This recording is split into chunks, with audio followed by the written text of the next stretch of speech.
Bonsoir tout le monde, on est donc mardi soir. Voilà, donc je vais faire un cours qui n'a rien à voir avec la paracha de la semaine et qui est plutôt, on va dire, une réflexion et on va essayer d'éclaircir certains points sur, si on peut dire, l'actualité, de façon très générale. Il y a une expression qui dit l'enfer, c'est les autres. Euh, Si on écoute les maîtres d'Israël, ils vous répondront l'enfer, c'est vous-même. Nous sommes responsables à pratiquement pas 100%, mais on va dire 99% des événements, de ce qui nous arrive au niveau individuel et au niveau collectif. Alors oui, on a cette facilité de pointer du doigt, oui, ce sont les à cause d'eux. Alors ça peut être les vaccinés contre les non-vaccinés contre les vaccinés, la droite contre la gauche, euh, le peuple contre les élites. Mais il faut savoir que nous provoquons nous-mêmes, on va dire, notre réalité. Nous sommes les maîtres de pratiquement tout. Alors, vous allez me dire, oui, mais c'est de quoi il parle. On dit, il n'y a pas dans le judaïsme, Kori Votsemiadi. Il n'y a pas, par la force de mon poignet, on va dire, je vais gagner de l'argent, etc. Même s'il faut faire des efforts, on le sait très bien. Et il faut réveiller le bas pour que le haut se réveille aussi. D'accord. C'est le principe de Rosh Hashanah, que pour réveiller, on va dire, les forces supérieures, il faut que nous-mêmes nous nous réveillons. Euh, Par contre, pardon, on va essayer de m'appeler. Par contre, euh, au niveau du négatif, alors oui, effectivement, pour la parnassa, etc., c'est vrai que, on va dire que Hachem, euh, il faut beaucoup d'humilité, et Hachem est très impliqué, surtout dans les histoires de parnassa, dans les histoires de pluie, mais il faut savoir comment le système marche, et c'est beaucoup plus compliqué. La grandeur de l'homme dans ce monde-là est justement au niveau du libre arbitre. La situation actuelle que nous vivons est le fruit de nos fautes, est le fruit, on va dire, de nos manques, j'aime pas le mot faute, de nos manques, de notre mauvaise compréhension de comment être en contact, si on peut dire, comment être en comment communiquer, on va dire, avec Dieu, avec les mondes supérieurs. C'est pas par hasard que nous portons des masques, qu'on nous oblige à porter des masques. Alors là, je vais rentrer dans une explication assez kabbalistique. Vous allez comprendre que tout se tient. Il faut comprendre que le visage, on va dire la tête, comporte 7 trous, si on peut dire, qui nous permettent donc, comme les 7 jours de la semaine d'ailleurs, qui nous permettent d'être en contact avec le monde. À l'opposé, on a le mot paro en hébreu qui veut dire pharaon, qui sont les lettres de Oref, qui sont donc la nuque. Donc la nuque est la partie, on va dire, opposée au visage. C'est le monde de Elohim, c'est le monde que Pharaon connaît, à savoir, c'est un monde où on croit que en ce qu'on voit, où on croit que dans le Massé Bereshit tel qu'il est, donc au niveau de Elohim, au niveau de la nature du monde. Le visage, qu'on appelle Partsouf dans la Kabbalah, ou Panim, c'est justement au niveau de Havaya, c'est au niveau de Yud Kevavke, le nom de Dieu tel qu'il est. Une des expressions du divin qui représente, on va dire, la partie la plus essentielle, la plus première des forces divines. Yud Kevavke n'est en aucun cas Dieu, n'est en aucun cas le nom de Dieu, parce que Dieu n'a pas de nom, je l'ai dit 1000 fois, et je le répète une millième fois, mais Yud-Ke Vav-Ke représente tout simplement euh, le secret du temps et le secret tout simplement de la vie et de la vitalité. Cette vitalité passe par notre visage, puisque il y a 3 orifices par lesquels, si ces orifices-là sont bouchés, on ne peut plus vivre, sont les narines et la bouche. Les yeux que Dieu préserve, on peut être aveugle et continuer à vivre, et on peut être sourd et continuer à vivre. Voilà. Parfois c'est même mieux parce qu'on entend tellement de bêtises que parfois c'est sympa de ne pas bien entendre. Pardon. Le masque qu'on porte actuellement se pose, pas par hasard, sur le nez et la bouche. Alors, c'est quoi le nez et la bouche? C'est quoi les yeux? C'est quoi les oreilles? Les 2 sphères supérieures, à part Keter, qui sont Chochma et Bina. Donc, Chochma, c'est l'intellect, qui est au niveau des yeux. Je vais expliquer, c'est très très profond. Et les oreilles, qui sont au niveau de Bina. Bina, c'est, on va dire, la possibilité, la compréhension de ce monde, aussi la cognitivité de ce monde-là. Passe aussi par l'ouïe. Dans l'œil, sans rentrer dans les détails, il y a le nom de Dieu, au niveau de la façon dont l'œil est construit. Il y a Yud-Ke Vav-Ke, un des noms de Dieu, pardon, pas le nom de Dieu, parce que Dieu n'a pas de nom, il a des noms, il a des expressions plutôt. Mais on va s'intéresser plutôt au canal, les narines et la bouche. Alors, la bouche, on passera par le canal nasal après, c'est Malchut. Malchut, c'est quoi? Malchut, c'est l'expression du monde dans les mondes d'en bas. C'est une sphère qui est un réceptacle, comme ce monde-là. Nous recevons de la pluie, nous recevons des lumières, même physiques, par le soleil, qui permettent donc à la vie d'être donc de l'eau, de la chaleur, de la lumière, qui permettent donc à la faune, à la flore et à nous-mêmes de vivre. Et c'est aussi la bouche, qui est l'expression, on va dire, première de l'être humain, première et dernière, puisque la malchoute, c'est la sphère la plus basse, mais la communication se passe par la bouche. La prière, l'étude de la Torah qui se fait en principe à voix haute, pas que au niveau intellectuel. Bon, si on est seul, on dit que même quand on est seul, en fait, il faut étudier à voix haute un petit peu, c'est bien. Le rapport entre les hommes et le rapport avec Dieu se passe par la prière. Le rapport à la vie se passe par, évidemment, le canal, les canaux nasaux, je ne sais pas comment on dit en français, nasal, qui sont donc les 2 narines et le canal. Ça, c'est ce qu'on appelle Zeir Anpin. Zeir Anpin. Ce sont 6 sphères qui sont les plus basses à part Chochma et Bina. Peu importe, on ne va pas rentrer dans le détail des sphirotes.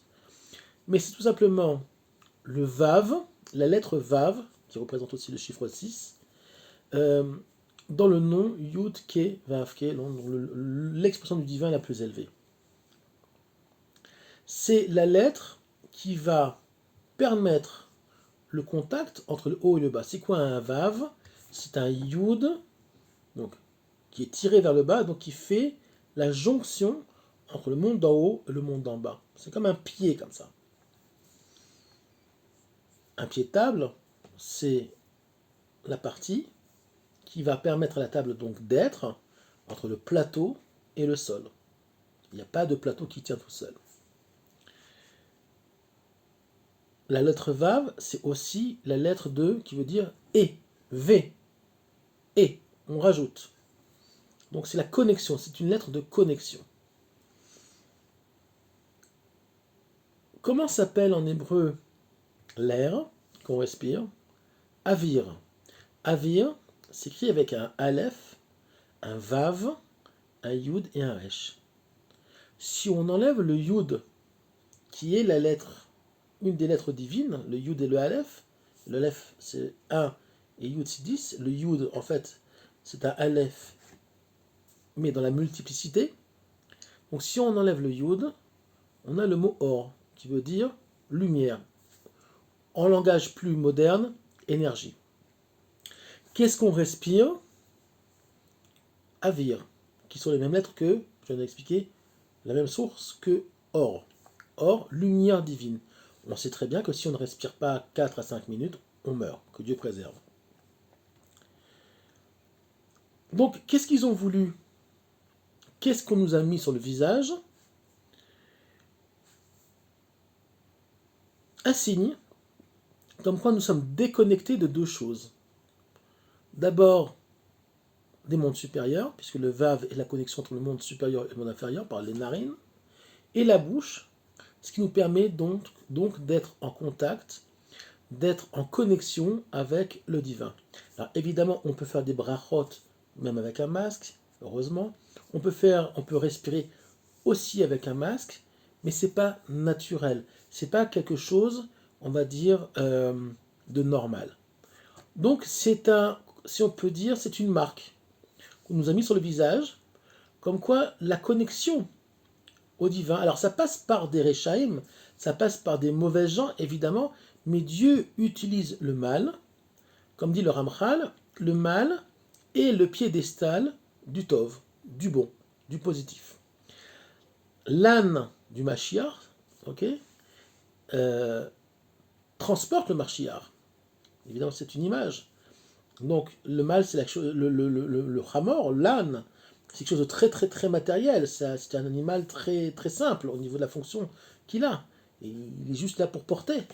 Et il n'a pas d'intelligence vraiment par lui-même. Il va là où le Mashiach lui dit, mais il le porte. Ben, le mal, c'est pareil.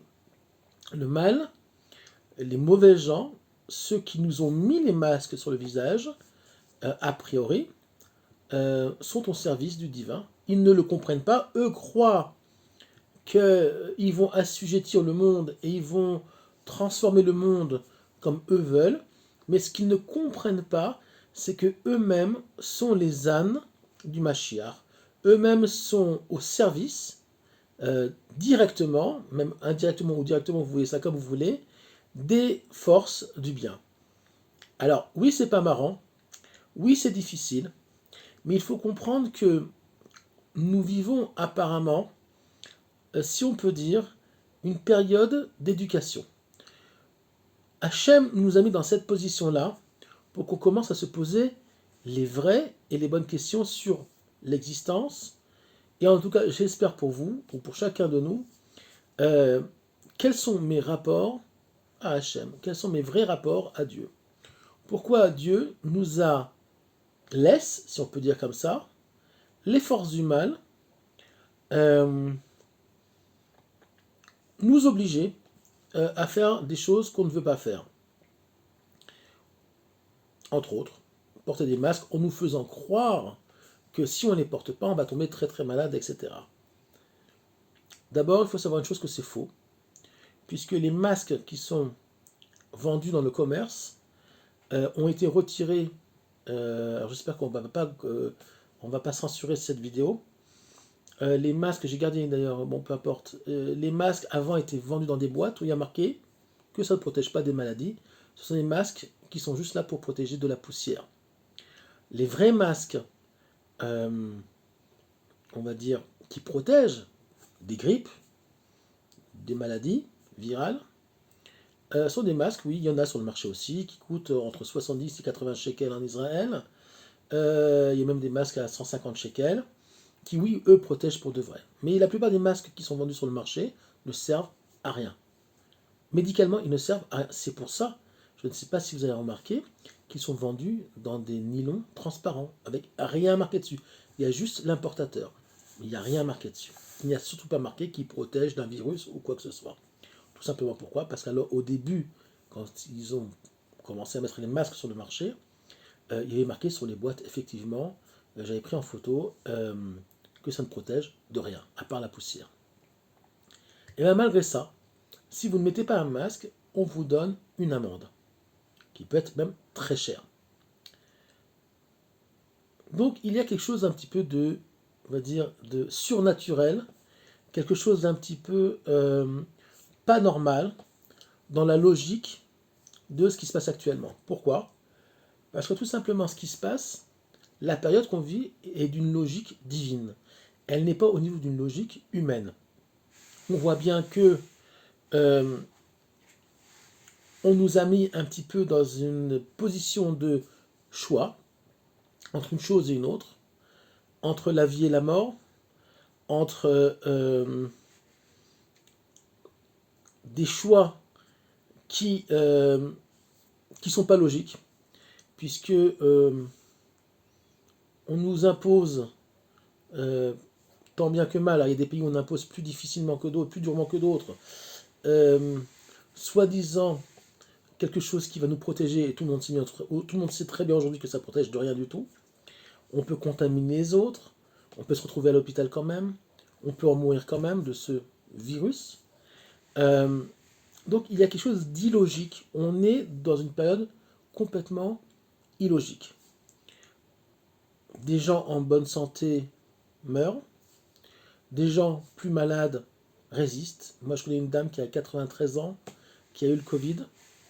Elle a du cholestérol, elle a du diabète, et elle a eu le Covid, elle va très bien. Pourquoi? Parce qu'elle ne savait pas qu'elle avait le Covid. Et on va dire, une personne qui va se reconnaître dans ce cours, en tout cas on parle de sa maman, euh, le psychologique dans cette histoire est très très important. Tout est qu'une question de vision, de chorma, puisque l'œil, la vision, est au niveau de la sphère de chorma, qui est la sphira au niveau de la création la plus élevée. Miachacham aroe et anolad. C'est une expression très bizarre de la Torah. Qui est l'homme intelligent? Celui qui sait voir, si on peut dire, d'où naissent les choses. Tout simplement, la vraie vision n'est pas qu'au niveau des yeux. Les yeux, c'est très important, puisque c'est notre premier contact avec ce monde-là, au niveau de on va dire, au niveau physique. Mais on ne parle pas de cette vision-là, on parle d'une vision au niveau intellectuel, au niveau, même au niveau de l'âme. Intellectuel lié à l'âme. Miachacham, qui est l'homme intelligent, celui qui sait voir l'origine des choses. Qui est l'homme intelligent? Celui qui ne court pas et qui n'écoute pas forcément tout ce qu'on lui dit et qui vérifie avant quelle est la source de chaque chose. Chacun comprendra évidemment de quoi je veux parler. Nous sommes dans une génération, et particulièrement en ce moment, dans un système qui s'appelle Chabdeu et Chajdeu. Alors, ça veut dire tout simplement le monde de la suspicion, le monde où les gens se méfient les uns des autres. C'est le monde de ce qu'on appelle le monde du Tohu, le monde où il y a beaucoup d'énergie, beaucoup de lumière, mais il n'y a pas de réceptacle pour les recevoir. Pourquoi? Parce que les gens sont dans le doute de tout. Aujourd'hui, il y a des gens qui parlent que la Terre est plate, il y en a qui disent que la Terre est plate, il y en a qui disent que Kennedy n'est pas mort, qu'on n'a jamais été sur la Lune, ça c'est très possible, que il y a beaucoup de remises en question systématiques du système et de tout. Évidemment, le Hémet, la vérité est au milieu. Évidemment qu'on nous a menti sur beaucoup de choses. On le sait aujourd'hui. Mais on ne peut pas tout jeter non plus à la poubelle et rentrer de nouveau dans des idéologies d'une bêtise inimaginable.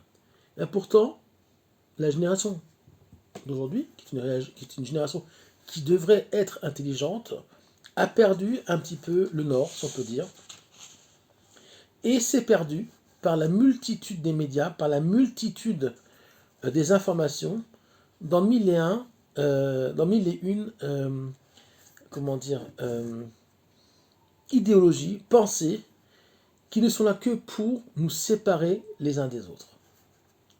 Y compris cette histoire de virus qui est là que pour mieux diviser, pour mieux régner pour certains, en tout cas pour le moment.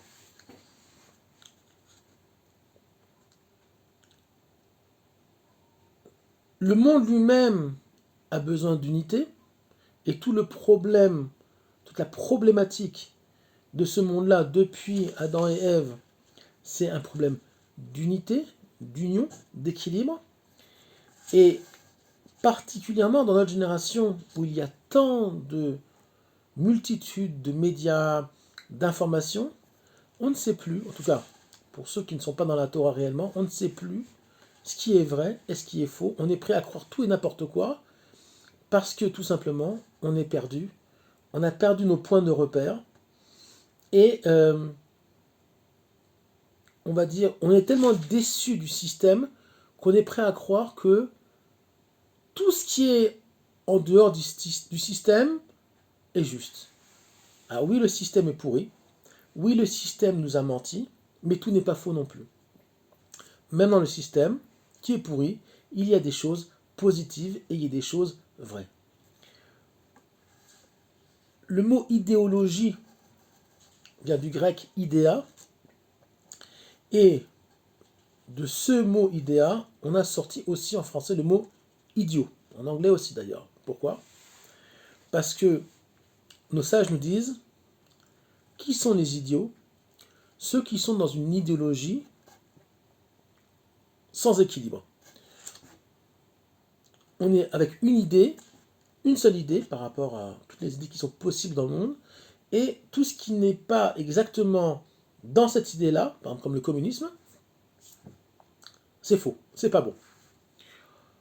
La Torah nous enseigne la voie du milieu, à savoir que par exemple un psak halacha, par exemple, se fait sur, on va dire, des circonstances, des tenants et des aboutissants d'une chose. Alors oui, il y a une halacha, oui, il y a une loi de Torah Missinaï, mais on sait très bien que même au niveau de la loi, il y a, on va dire, des possibilités de trancher d'un côté ou de l'autre, de rajouter de l'eau, si on peut dire, au vin, et que la chose ne soit pas noir ou blanc.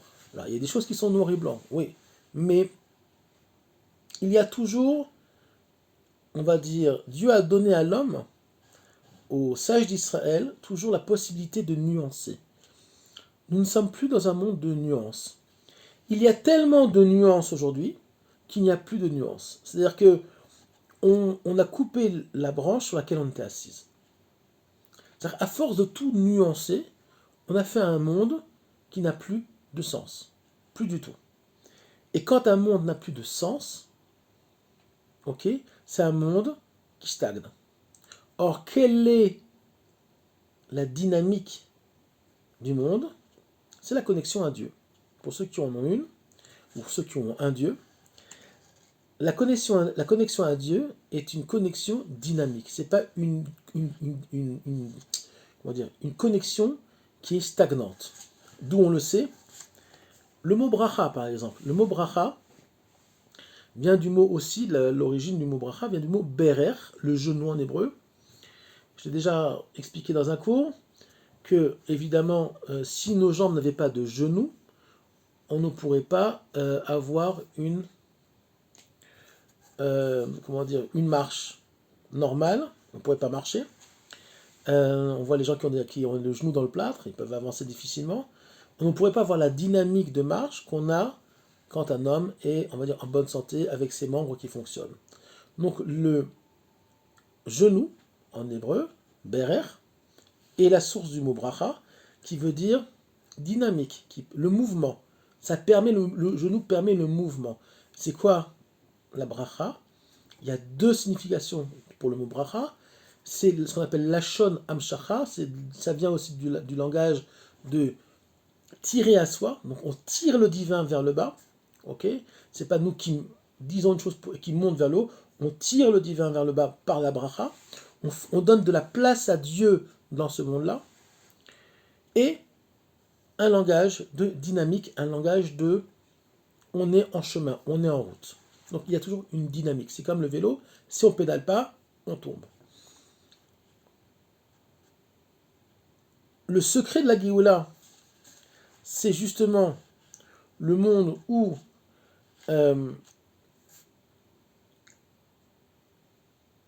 c'est un monde où on est justement en dynamique, on est en mouvement, mais on est en mouvement vers une chose bien précise, qui est ce qu'on appelle le Aleph, le Echad, l'unité. On est en mouvement vers l'unité. On n'est pas en mouvement vers la multiplicité. C'est-à-dire qu'on prend la multiplicité, on en fait une chose, c'est comme une boule, on va dire, une boule formée de plein de petites boules de terre glaise. On prend toutes les boules de terre glaise, on fait une seule boule, okay, on en fait une seule chose. Cette même chose est formée de multiplicité, même au niveau atomique. Et cette chose-là, cette boule-là, on la fait rouler. On la fait avancer, comme une balle. Pour le moment, nous sommes à un niveau où les petites boules de terre glaise, chacune roule pour elle-même, et nous ne roulons pas dans l'unité. Chacun roule pour soi. Chaque chassidoute roule pour elle-même. Chaque groupe religieux roule pour lui-même. Chaque personne au niveau de l'individu, à part si c'est des gens qui sont vraiment dans la Torah, roule pour eux-mêmes. D'abord moi. Comme on dit le Balasoulam, les kabel, almenat les kabel, recevoir pour recevoir.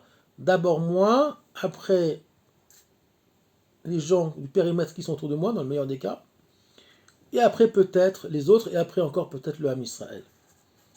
Alors, pas tout le monde, évidemment, mais la plupart des gens, malheureusement, fonctionnent encore comme ça. Que nous demande Dieu? Les kabel, almenat lashpia. Recevoir pour donner. On a déjà expliqué. On ne peut recevoir que pour dynamiser le monde, que pour donner aux autres ou donner au monde. C'est le secret et la clé de la rédemption finale. Si on est coincé dans la situation actuelle, on va se décoincer, Bédrat Hashem, on ne peut accuser et ne s'en prendre que à nous-mêmes. Il faut arrêter de pointer du doigt ceux qui nous maltraitent. Eux ne sont que là pour nous réveiller. Ils ne sont là que pour nous faire poser les bonnes questions. Les coupables, c'est pas eux. Les coupables, c'est nous. Chacun doit voir chacun doit voir en soi ce qui ne va pas. Si nous, on voit le mal ailleurs, c'est que ce mal-là, il est en nous, nous dit le Baal Shem Tov. Le monde est un miroir. Ce que je vois de mal chez les autres, ce qui me dérange chez les autres, c'est en fait quelque chose qui me dérange, pas quelque chose, c'est quelque chose qui est en moi. Alors oui, c'est très difficile de me dire, mais non, mais c'est pas vrai. Si. En tout cas, c'est ce que dit le Baal Shem Tov. Ok, le Baal Shem Tov, ceux qui savent qui il était, très difficile de pouvoir, en tout cas dans notre génération, de dire, ouais, le Baal Shem Tov, il dit des bêtises. En tout cas, moi, j'oserais même pas y penser. Le Baal Shem Tov, c'était Kodesh HaKodashim, le Saint des Saints. Voilà. Donc ce petit cours, c'est un peu pour faire prendre conscience qu'il faut arrêter de voir chez les autres et voir dans ce qui se passe la cause et la source de nos problèmes. La source de nos problèmes, elle est chez nous. Elle est chez nous au niveau individuel, elle est chez nous au niveau du collectif, au niveau du Ham Israël, et plus large au niveau du monde. Alors quoi faire? Eh bien c'est très simple. Déjà commencer à se réparer soi, et en se réparant soi-même, on aidera à réparer le collectif. On ne peut pas réparer le collectif tant que nous-mêmes on n'est pas réparés. et pour le reste, ce sont d'autres cours de comment se réparer. Je vous souhaite donc une bonne journée ou une bonne soirée, tout dépend de quand est-ce que vous regarderez ce cours. Erev Tov, pour moi en tout cas.